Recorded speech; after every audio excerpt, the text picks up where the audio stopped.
അങ്ങനെയാണെങ്കിൽ പിന്നെ എന്തിനീ കാട്ടവരാതം കാണാൻ വന്നു? പടത്തിനെ തകർക്കണം, ഈ പടം കണ്ടിട്ട് ഇവിടെ നിറങ്ങുന്ന തെണ്ടികൾ. അല്ലു അർജുന്റെ അമ്മൂമ്മയ്ക്ക് വരെ വിളിച്ചിട്ട് പോയി ഏതോ ഒരു, ഞാൻ അങ്ങനെ പറയൂ, ഏതോ ഒരു അല്ലു അർജുന്റെ തന്തയ്ക്ക് വരെ വിളിച്ചിട്ട് പോയേക്കാണ്.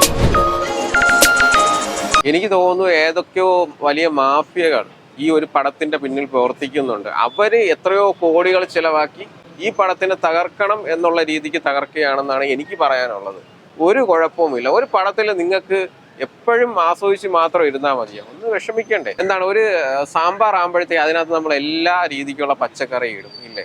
ഓരോന്നിനും ഓരോ ഗുണങ്ങളുണ്ട്. അത് മനസ്സിലാക്കി നമ്മൾ ഒരു കാര്യം ചെയ്താൽ അത് വൃത്തിക്ക് ചെയ്യും. ഈ പറയുന്ന പുഷ്പ എന്ന് പറയുന്ന ഒരു മൂവി നല്ലൊരു സിനിമയാണ്.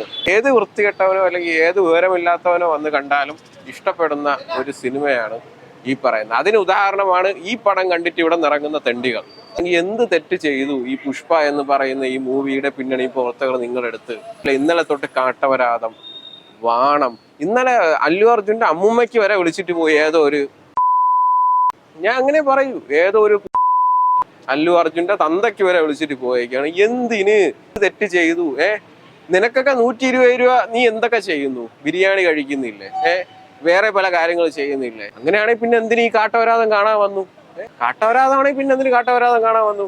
ഈ പൈസ വേറെ വല്ല നല്ല കാര്യത്തിന് യൂസ് ചെയ്താൽ പോരാ. എന്തൊക്കെയോ വാക്കുകൾ പറഞ്ഞല്ലോ, എന്തോ മലഞ്ചരക്ക, മലങ്കട്ട്, കാട്ടവരാതം. കുറെ നാൾക്ക് മുന്നേ ആൾക്കാർ പടത്തിനെ എല്ലാം വാണം എന്നാണ് പറഞ്ഞുകൊണ്ടിരുന്നത്.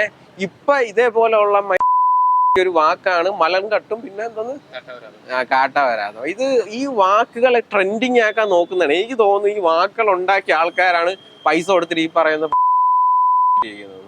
ഇതൊരു നല്ല ചിത്രമാണ് സഹോദര. നിങ്ങൾ ഈ പടം കണ്ടോ? എന്നാ കേറി കാണണം. കേറി കാണണം. കണ്ടിട്ട് നിങ്ങളുടെ ജെന്യുവിൻ അഭിപ്രായം നിങ്ങൾ പറയണം. ഞാൻ പുഷ്പ 3ക്ക് വേണ്ടി വെയിറ്റിംഗ് ആണ്. ആസ്വദിച്ചു. ഈ ഇടയ്ക്ക് മലയാളത്തിൽ ഒരു 3.5 മണിക്കൂറുള്ള ഒരു പടം ഇറങ്ങി, എന്റെ പേര് ഞാൻ പറയുന്നില്ല. അതൊക്കെ വെച്ച് നോക്കുമ്പോഴത്തേക്ക് അതൊരു തെലുങ്ക് ചിത്രമാണ്. പുഷ്പ എന്ന് പറയുന്ന ഒരു തെലുങ്ക് ചിത്രമാണ്. തെലുങ്കന്മാർക്ക് ഇത് ഇഷ്ടപ്പെടും. നമുക്ക് ഇഷ്ടപ്പെട്ടില്ലെന്ന് വെച്ച് എനിക്കിപ്പോ ഇത് ഇഷ്ടപ്പെട്ടില്ല. ഓക്കെ, എനിക്ക് ഇഷ്ടപ്പെട്ടില്ല, അവർക്കിത് ഇഷ്ടപ്പെടും. പക്ഷെ എനിക്ക് ഇഷ്ടപ്പെട്ടു, പടം ഇഷ്ടപ്പെട്ടു. നല്ലൊരു ചിത്രമാണ്. നമ്മൾ വിചാരിക്കുന്ന കാര്യങ്ങളല്ല പലപ്പോഴും സംഭവിക്കുന്നത്. അതിന് തെളിവാണ് പുഷ്പ എന്ന് പറയുന്ന ഒരു ചിത്രം. നമ്മളിങ്ങനെ വിചാരിക്കും അതിപ്പോ അങ്ങനെ സംഭവിക്കും, പക്ഷെ ഇതിനൊരു ഡയറക്ടർ ബ്രില്യൻസ് എന്ന് എനിക്ക് പറയാൻ പറ്റൂ. എന്തായാലും ഇതേപോലെയൊക്കെ തെറി പറഞ്ഞിട്ട് പോണവന്മാരെയൊക്കെ അവന്മാരെ വീട്ടിൽ കയറി വെടിവെച്ച് കൊല്ലണം.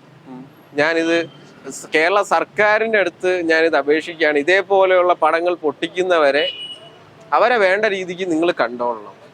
ഇത് ഒരു കോമഡി ആയിട്ട് നിങ്ങൾക്ക് വേണമെങ്കിൽ ചിലപ്പോൾ എടുക്കാം, പക്ഷെ ഇത് സീരിയസ് ആയിട്ട് എടുക്കണം. ഓക്കെ, ഇത്രയേ ഉള്ളൂ. ഇതേപോലെയുള്ള നല്ല പടങ്ങളെ ഇനി ആരും കൊല്ലരുത്. ഓക്കെ.